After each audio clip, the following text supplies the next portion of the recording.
Megan, you look out of sorts. Is something wrong? I hate school. I'm sorry. You're upset, honey. Penny for your thoughts. I'm here to lend an ear if you need one. Elementary is so tough. All the other kids do better than me.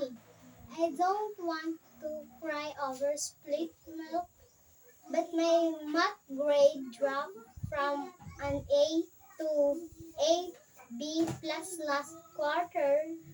This quarter, I had hope I would do better, but I can't hit the mark. I got a C on my last test.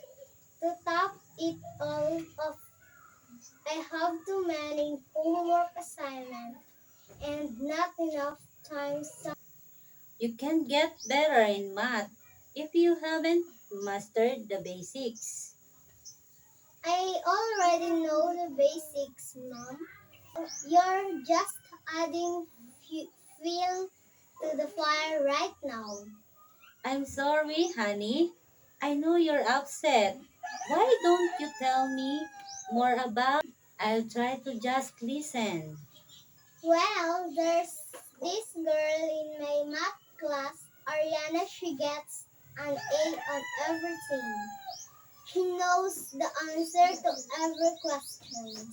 She makes me feel like I'm not good enough. I always have butterflies in my stomach.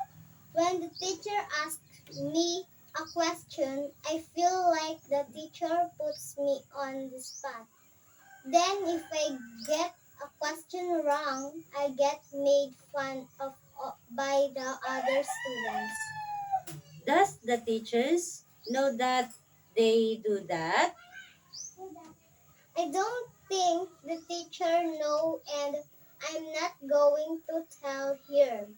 That would just be going out of the frying pan and into the fire.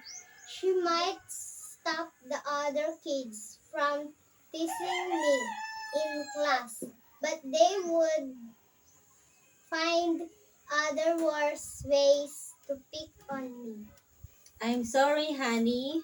You shouldn't listen to their teasing. I know it doesn't feel good, but it's okay to make mistakes. It's part of learning. I hope those kids in your class come to their senses and realize that